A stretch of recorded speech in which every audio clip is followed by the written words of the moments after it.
परळीत मृत महादेव मुंडेंच्या दोन्ही मुलांना मारहाण, 2 अज्ञातांविरोधात गुन्हा दाखल। वाल्मिकरांच्या मुलांकडून आमच्या कुटुंबियांच्या जीविताला धोका, ज्ञानेश्वरी मुंडेंचा आरोप। पोलीस अधीक्षकांना सुरक्षेसाठी अर्ज।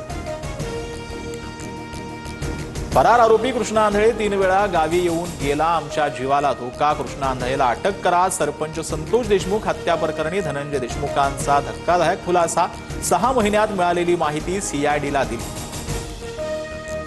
किल्ले शिवणेरीवरील कार्यक्रमादरम्यान भाजपच्या आशा बुचकेंकडून सुनेत्रा पवारांचा अपमान। सुनेत्रा पवारांना धक्का दिल्यासह शरद सोनावणेंकडून माईक हिसकावल्याचा व्हिडिओ व्हायरल। बुचकेंच्या वर्तणुकीमुळे फडणवीसांचीही नाराजी। रोहित पवारांकडून केंद्रीय उड्डाण मंत्री राममोहन नायडू यांच्या राजीनाम्याची मागणी। नायडूंच्या टीडीपी पक्षाशी संबंधित नेत्यांकडून व्हीएसआर कंपनीला कर्ज घेतल्याचा आरोप, तर राजकीय दृष्टीने आरोप होत असल्याचं टीडीपीचं स्पष्टीकरण। राष्ट्रवादीच्या विलीनीकरणाची सुनील तटकरेंना पूर्वकल्पना होती। 16 जानेवारीला तटकरे अजितदादा सुळेंना भेटले होते। बैठकीत दादांनी तटकरेंना विलीनीकरणाची कल्पना दिली होती, सूत्रांची माहिती। विलीनीकरणानंतर पक्षाची जबाबदारी अजित पवारांना देऊन शरद पवार राजकारणातून अलिप्त होणार होते, मात्र पवारांनी पुन्हा राज्यसभेवर जाण्याचा दादांचा आग्रह होता, सूत्रांची माहिती। उद्धव ठाकरेंनी दिलेला उमेदवार निवडून आणणं आमची जबाबदारी, पण शरद पवारांनी राज्यसभेवर पुन्हा जाण्याची इच्छा व्यक्त केल्यास मित्रपक्ष म्हणून चर्चा करावी लागेल, संजय राऊतांची लवचिक भूमिका।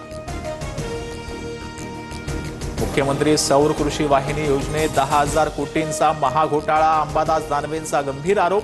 सखोल चौकशी, वसुली आणि संबंधित अधिकाऱ्यांवर कारवाई होणार का? दानवेंचा सरकारला सवाल।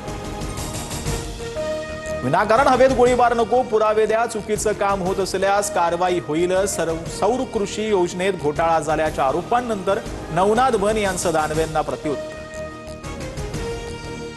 आरएसएस वरील आरोप प्रकरणामध्ये राहुल गांधींना भिवंडी कोर्टाकडून जामीन मंजूर। हर्षवर्धन सकपाळ राहुल गांधींचे नवे जामीनदार असणार, तर ठाण्यात भाजपच्या कार्यकर्त्यांकडून काळे झेंडे दाखवत निषेध व्यक्त। मंत्री दादा भुसेंकडून संजय राऊतांविरोधातील अब्रू नुकसानीचा खटला मागे। 178 कोटींच्या घोटाळ्याच्या आरोपांवरून राऊतांची माफी। भाजपात गेलेल्या अद्वै हिरेंवर खापर फोडलं। सरपंच प्रशासक म्हणून कारभार पाहणार। मुदत संपवणाऱ्या आता ग्रामपंचायतींसाठी राज्य सरकारचा मोठा निर्णय। 28 फेब्रुवारीपर्यंत मुदत संपणाऱ्या ग्रामपंचायतींसाठीच निर्णय लागू राहणार। अमेरिकेकडून ग्लोबल टॅरिफवरती 15% वाढ। भारतासोबतच्या कराराबाबत कोणताही बदल होणार नाही, डोनाल्ड ट्रम्प यांची माहिती। टॅरिफला बेकायदेशीर ठरवणारे न्यायाधीश देशासाठी कलंक असल्याचीही टीका। रत्नागिरीच्या लांजा तालुक्यासह नाशिकच्या सटाण्यामध्ये अवकाळी पावसाची हजेरी। उन्हाळ्याच्या तोंडावर हवामानात मोठा बदल। 23 फेब्रुवारीनंतर विदर्भ, मराठवाड्यासह मध्य महाराष्ट्रात पावसाची शक्यता।